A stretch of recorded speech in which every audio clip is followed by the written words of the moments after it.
तो नूरजहां मेरी फेवरेट है यूं। नूरजहां का नाम सुना कभी? कौन थी? अरे वो नहीं रे, वो गीत गाती थी क्या?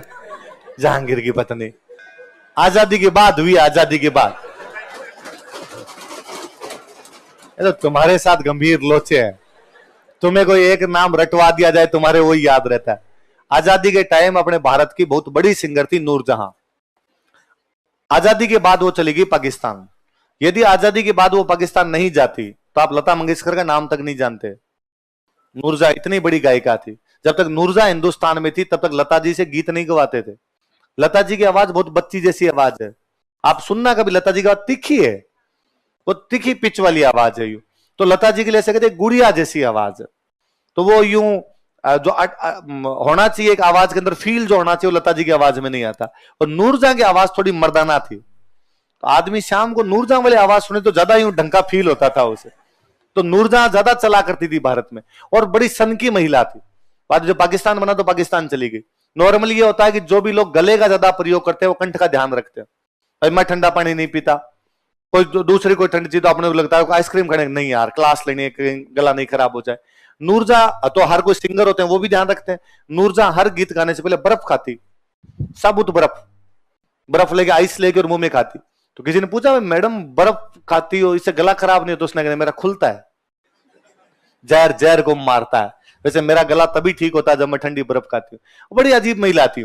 कई बार पाकिस्तान में कोई बंदा उसके पास गया, कहा मैडम हमारे एक फंक्शन उसमें गीत गाना, कितने रुपए लोगे? उसने कहा मेरे मैनेजर से पूछ ले जाके कितने रुपए लगेंगे। ठीक है मैनेजर से पूछ लेता हूँ। वो जान लगा तो वापस वापस कितने लोग आएंगे कार्यक्रम में? मैडम बड़ा कार्यक्रम है, 5-7 हजार लोग आएंगे। कि ठीक है पैसे तो मैनेजर जितना बताएगा उतना दे देना, थोड़े बहुत कम भी दे दे तो मेरे कोई फर्क नहीं पड़ता है, पर एक शर्त है मेरी, जो आगे आगे लोग बैठेंगे जहां तक मेरी नजरें पहुंचती है वो सारे हैंडसम होने चाहिए। एक भी भुंडी शकल का हो तो मेरे से गीत नहीं गाया जाए। मुझे कई बार लगता है कि यार ठीक रहा पहले मरमुरा गई, वरना अपने को तो कार्यक्रम नहीं देती हो। तो उठ के जाओ रे, तुम्हारी शक्लें अच्छी नहीं है, तुम यहां देख ही नहीं सकते।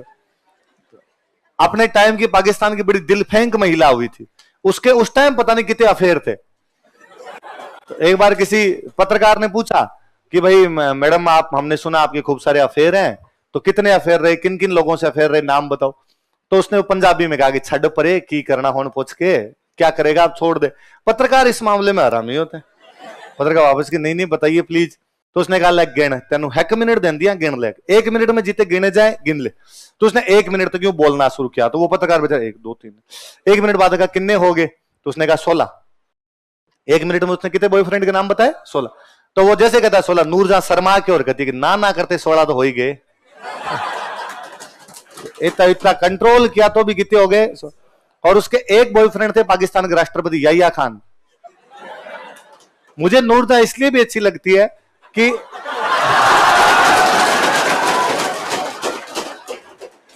1971 वाला युद्ध है, 1971 में बांग्लादेश के अंदर हम लड़ रहे हैं, है ना, भारत पाकिस्तान के खिलाफ बांग्लादेश को आजाद करवाने के लिए लड़ रहा है।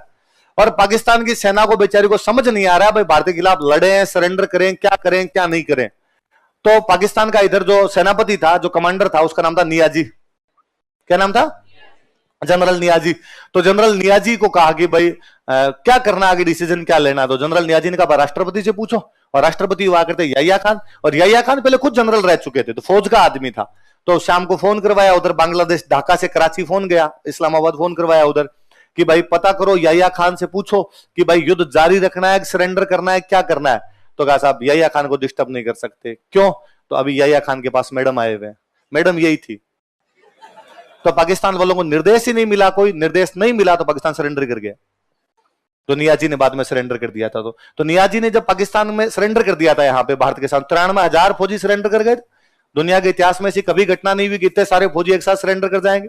93,000 पाकिस्तान के फौजियों ने हाथ जोड़े, हथियार डाउन किया और कहा काली गाय है, धूड़ खाई, आइंदा से नहीं खाएंगे, आजाद छोड़ो।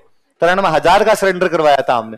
अपनी तरफ से साइन करवाने के लिए गए थे जगजीत सिंह अरोड़ा। कौन गए थे? जग्गी अरोड़ा साइन करवाने गए, उधर से नियाजी साइन करता है। तो नियाजी बाद में इतना अलोकप्रिय हुआ पाकिस्तान के अंदर कि लोगों ने, जो भी पाकिस्तान में नियाजी थे, उन्होंने नाम क्या कि नियाजी लगाना बंद कर दिया। पाकिस्तान में नियाजी मतलब गद्दार कि नाम क्या कि नियाजी नहीं लगाना है। इमरान खान नियाजी है, इमरान खान। इसलिए पाकिस्तान में आप सारे नेताओं के नाम के आगे सरनेम देखते हो, इमरान खान के आगे सरनेम नहीं है। शाहबाज शरीफ, शरीफ सरनेम है। बेनजीर भुट्टो, भुट्टो सरनेम है। आसिफ अली जरदारी, जरदारी सरनेम है। इमरान खान का सरनेम क्या है? इमरान खान नियाजी है। इसलिए बेचारा इस डर से नहीं लगाता कि जैसे मैंने लिखा इमरान खान नियाजी, पाकिस्तान वाले कहेंगे गद्दार है। तो नियाजियों की जितनी बुरी हालत हो गई थी, तो नियाजियों की बुरी हालत भी इस चक्कर में होगी क्योंकि नियाजी ने सरेंडर किया था। नियाजी इस चक्कर में सरेंडर कर गया, याया खान से डायरेक्शन नहीं मिला। याया खान से क्यों नहीं मिला? कि मैडम आए हुए थे। तो मैडम कौन थी? और वो हमेशा पाकिस्तान की सेना को कहता था कि वो अपने कमांडर्स को बुला के हमेशा कहता याया खान कि यार तेरे से अच्छा तो मैं मैडम नूरी को यदि जनरल बना दूं तो अच्छी फौज संभाल लेगी। तो नूरी की इतनी बातें मान लिया करता था, पर बाद में युद्ध ही हार गए। एक पाकिस्तान का बैट्समैन था, मैं नाम भूल गया, उसका बाद में हाथ टूटा था, वो भी नूरजहां के चक्कर में टूटा था। वो एक बार घर पे था और अचानक दूसरा आ गया तो कूदा था पहली मंजिल से।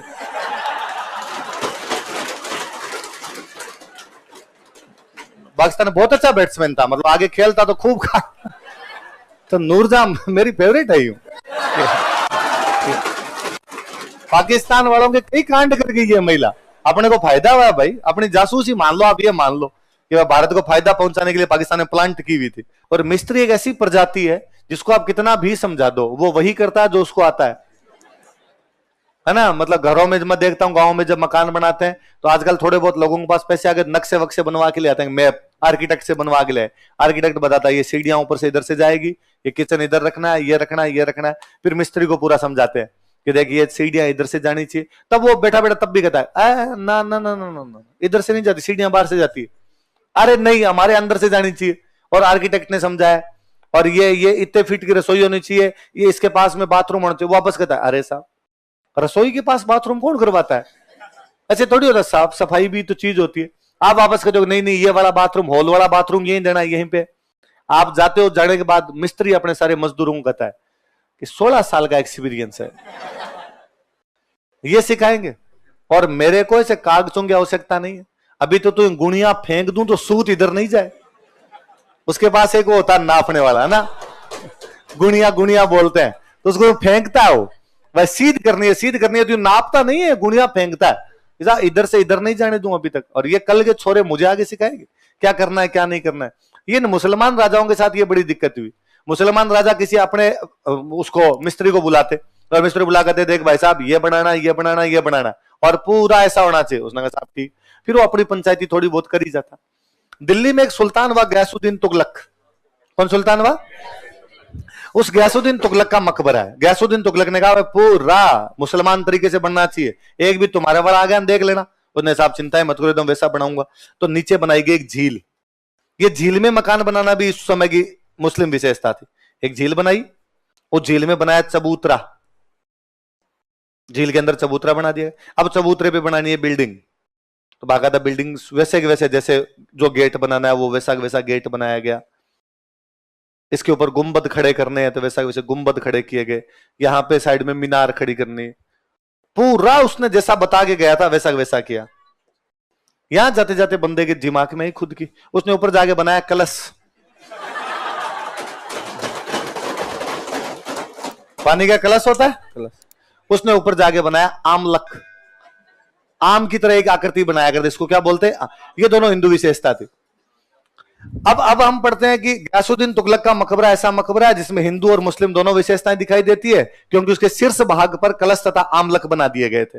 मुझे लगता है तुगलक ने तो आगे कहा होगा अरे क्या किया रही, ये ऊपर क्या कर दिए, उठाओ हटाओ हटाओ हटाओ।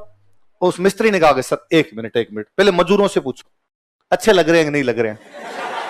और मजदूरों ने कहा साहब थो थो, ऐसे पहले हमने कभी नहीं बनाए, इतने अच्छे पहले कभी नहीं बने थे। कुछ चीजें आदमी इसलिए भी कर लेता है कि दूसरों को अच्छी लगती, आपको भले अच्छी लगे नहीं लगे। तो गयासुद्दीन तुगलक ने कहा अच्छा लग रहा है तो पड़े रहने दो आप। तो गयासुद्दीन तुगलक के मकबरे में हिंदू विशेषता भी आ गई। कौन सी आ गई? तो इंडो इस्लामिक में स्थापत्य कला की विशेषता का तो सबसे बड़ा कारण ही है कि या तो यहाँ की बिल्डिंग को तोड़ तोड़ के बनाया गया या यहाँ के मिस्त्रियों द्वारा बिल्डिंग बनाई गई, इसलिए उसमें इंडो विशेषता भी पाई जाती है। और कैसी पाई जाती है? इस्लाम।